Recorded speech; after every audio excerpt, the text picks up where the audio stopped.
Olá, irmãos, Pai do Senhor Jesus, bom dia, tudo bem? Irmãos, como prometido, eu vou gravar aqui o último vídeo relativo ainda ao nosso módulo de escatologia, que é falando sobre céu e inferno. Tá aí a partir da página 134, né? Certeza que os irmãos leram, né? Óbvio, né? Que todos nós fazemos e com muita seriedade, apesar do tempo corrido, né? Mas sei que os irmãos estão a par do assunto. Nós abordamos durante as aulas que tivemos presenciais. Gravei alguns vídeos e aqui serei extremamente breve, pelo menos pretendo, né? Para poder a gente estar concluindo. Oremos a Deus. Senhor, em nome de Jesus, eu peço a tua graça nessa manhã e peço que a bênção e a iluminação do teu Espírito seja sobre cada um de nós. Ó Pai, que nós possamos amar as Escrituras, Pai, amar a palavra e estudá-la com afinco e dedicação. Abra o nosso entendimento e fala conosco em nome de Jesus. Amém. Irmãos, como dito, será vídeo curto, mas o céu é real, o inferno é real, óbvio, né?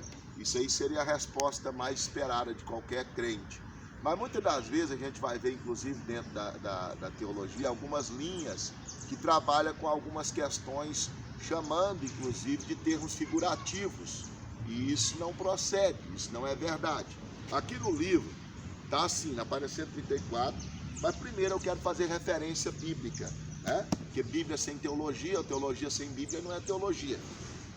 Diz assim, a parábola do rico e Lázaro. Os irmãos, inclusive, que tiveram na aula presencial, nós vimos isso aí.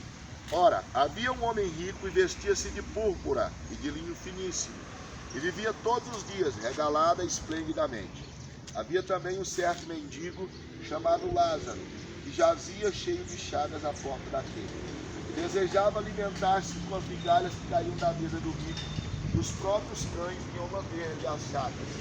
E aconteceu que o mendigo morreu e foi levado pelos anjos para o seio de Abraão. E morreu também Lázaro, e morreu também o rico e foi sepultado. E no Hades, erguendo os olhos, estando em tormento, e viu ao longe Abraão e Lázaro no seu seio. Então, como nós abordamos na última aula presencial, a morte, a situação de qualquer ser humano após a morte, é uma situação consciente, não é um sono, não é um repouso, não é um estado de inconsciência, não, é um estado consciente. Seja no seio de Abraão, que acreditamos que é um lugar denominado paraíso, porque tem essa referência saída da boca do próprio Messias, do próprio Senhor Jesus Cristo, e cremos que há um lugar onde as pessoas também estão conscientes, chamado inferno, ou Hades, né? Então, dentro disso, o que a gente precisa entender? Dentro da teologia, há várias correntes, e as sérias mesmo, nunca vão figurar ou vão colocar o inferno como algo figurativo, né? Como uma metáfora, assim como o jardim do início da história humana, assim como Adão e Eva, são fatos literais, né?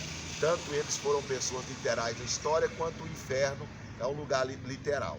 Então, dentro disso, irmãos, eu quero pontuar aqui com os irmãos, na página 134, diz assim, ó, no Novo Testamento, Ouranos ocorre 272 vezes, né? Que é o contexto aí relativo a céu. Primeiro ele está falando sobre o céu aqui, né? E uma outra questão, o céu, nós entendemos pelo menos 3 dimensões, embora há referências bíblicas dentro da teologia aceita que há 7 céus, mas há o céu atmosférico, né? O céu que nós podemos ver, há o céu dos astros e ao terceiro céu, onde Paulo se refere como ele tendo estado, né? Se no corpo não sei, se fora do corpo não sei, mas conheço um homem que há 14 anos foi arrebatado até o terceiro céu e viu coisas inefáveis, como pontuou o apóstolo. Então, dentro disso, o que nós entendemos? Assim como o céu é real, o inferno também ele é real, né? O resto é querer fantasiar e adular ego de pessoas, né? Por quê? Nós devemos ficar com a verdade do Evangelho, com a verdade das Escrituras. E foi o Senhor Jesus que disse aqui, ó. Olha só, ele contando a parábola do rico e Lázaro. Isso aqui é muito forte, né? E muito necessário também dentro desse último tópico que nós estamos abordando. E no Hades ergueu os olhos, estando em tormentos, e viu ao longe Abraão e Lázaro no seu seio. E clamando disse, Abraão, meu pai, tem misericórdia de mim E manda Lázaro que molhe na água a ponta do seu dedo e me refresca a língua, porque estou atormentado nesta chama. Diz, porém, Abraão, filho, lembra-te de que recebeste os teus bens em tua vida, e Lázaro somente males. E agora este é consolado e tu atormentado. Daí, meu filho, daí, eu quero chegar isso aqui, pode vir aqui. Irmãos, eu quero ser bem categórico, e já vou partir para terminar esse vídeo, certo? A teologia, irmãos, é algo sério, e eu sei que os irmãos sabem disso. Um teólogo, ele não pode ser menino, ele não pode ser moleque brincando com o destino eterno das pessoas. Nós falamos, inclusive, isso na última aula. Nós não estamos, nós quem? A igreja, só os teólogos? Não, a igreja como todo. Nós pregamos o amor e o evangelho do Senhor Jesus Cristo. Mas nós pregamos também o juízo. Deus é amor? Sim. É uma das características imutáveis do caráter de Deus. Mas a outra característica é que Deus é justiça, Deus é juízo, Deus é fogo consumidor. E Deus vai vir para julgar vivos e mortos. Nós vimos que vai ter um trono branco, nós vimos que vai ter o tribunal de Cristo, onde os crentes serão galardoados. Nós cremos que nós seremos arrebatados, nós cremos que vai ter uma grande tribulação, nós cremos que vai haver uma batalha chamada Batalha do Armagedon, nós cremos que vai haver depois da Batalha do Armagedon, no milênio, após o milênio, Gog e Magog, e ainda assim a maldade humana, você tem uma ideia, Satanás vai ser preso por 1000 anos, e a maldade humana ainda vai continuar operando, o homem ainda vai rejeitar a Cristo. Então, a maldade não está só no exterior, está no interior também. A natureza humana caída, ela é depravada, ela sem Deus, ela está entregue a todo tipo de coisa que contraria a Deus. Então eu quero resumir isso aqui, dizendo para os irmãos, nessa manhã, como eu disse, para cumprir a palavra que eu havia dado, que iria gravar pelo menos mais 2 vídeos, estou aqui cumprindo esse último vídeo. Pontue, irmãos, sempre, nas suas pregações, nas suas ministrações, a veracidade e a totalidade das escrituras. Por isso que o tipo de sermão mais aconselhado, muitas das vezes, para um pregador, para um teólogo, é o sermão expositivo. Você lê o texto, você expõe o texto e você aplica o texto. Por quê? Porque Deus tem compromisso com a sua palavra.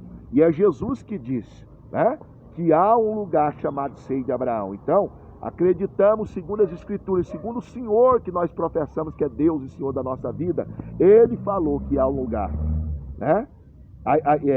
a esses 2 lugares, Aí segue dizendo assim, que molhe na água a ponta do seu dedo e me refresca a língua, porque estou atormentado dessa chama.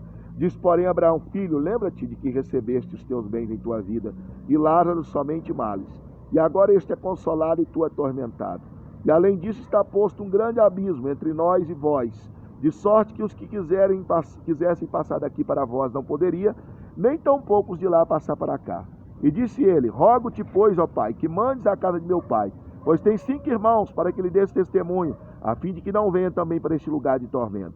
Disse-lhe Abraão, eles têm Moisés e os profetas, ouçam-nos.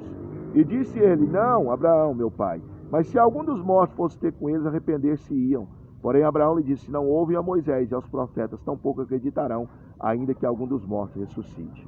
Então, irmãos, Jesus sendo o Deus do amor, o Pai do amor, a mensagem, a própria encarnação do amor, o próprio verbo de Deus. Você sabia, por exemplo, teólogo, que no Evangelho de Marcos, que é o mais curto dos evangelhos, tem 16 capítulos, Jesus falou mais sobre o inferno do que sobre o céu? E por quê? Nossa, que mensagem deselegante. Não, a fim de evitar que as pessoas vão para lá. O inferno é um lugar real. Aqui, sobre os céus, 82 vezes ocorre em Mateus o termo, 21 vezes em João, e em Paulo 52 vezes, em Apocalipse, 21 vezes em Paulo, melhor dizendo, e 52 vezes no Apocalipse, e 34 vezes nos escritos de Lucas, e 18 vezes para Marcos e João. Então, irmãos, dentro disso nós devemos pregar a totalidade da mensagem. Isso é com rigor, com dureza, não. A palavra dura, ela suscita a ira, mas nós devemos pregar na autoridade do Espírito Santo de Deus. Nós falamos, inclusive, na aula presencial, é papel nosso pregar sobre o céu e sobre o inferno. Agora, determinar quem vem para lá é coisa de Deus, e isso aí não é função nossa, nós não somos juízes, Nós devemos anunciar que existem esses 2 lugares, e orar, e clamar, e pedir a Deus, instaco as pessoas para que elas escolham, se optem pelos céus, né? O inferno, na página 138, e aí eu já encerro, o inferno, segundo o Novo Testamento, Geena, é um abismo de fogo, 138 do livro aí, irmãos, Escatologia, reservado para os ímpios após serem condenados no juízo final do trono branco. Iniciaremos verificando o termo em seu sentido etimológico. Strong, no dicionário de 2002, na página 1265, Geena ou Geena, Ieva, ou no original hebraico, Geena de fogo, traduz-se como inferno. Isto é o lugar da punição futura. Ainda neste contexto, com N. Brown acrescentarão. Segundo o Novo Testamento, Geena é um abismo de fogo. Era o lugar de castigo escatológico depois do juízo final. Castigo esse de extrema duração. Também devia ser distinguido do Hades, que abriga as almas dos mortos antes do juízo final. Então o inferno ele tem essas categorizações, né? Assim como existe primeiro céu, segundo céu, terceiro céu, né? O inferno também ele tem essas categorizações. Mas, porém, todavia, contudo, segundo as Escrituras, as pessoas que morrem sem Cristo, elas vão consciente para um lugar desse, né? Infelizmente. Não é ainda o lugar da condenação final, mas é um lugar de tormento, como nós conferimos aqui conforme a parábola do rico e Lázaro contada pelo próprio Senhor Jesus. Irmãos, eu espero estar contribuindo e espero que os irmãos tenham levado a sério. Eu sei que levam, né? Porque ninguém está brincando com a palavra de Deus, nem os irmãos brincando de ser teólogo, né? E nem crente. Né? E que nós possamos estudar com afinco, com dedicação, se afadigar nas Escrituras. Né? A palavra do Senhor nos insta a isso. Fala inclusive que nós devemos, né, fazer isso como um princípio e como um mandamento. Então que Deus em Cristo nos abençoe. Um ótimo domingo a todos. É o que eu desejo em nome de Jesus.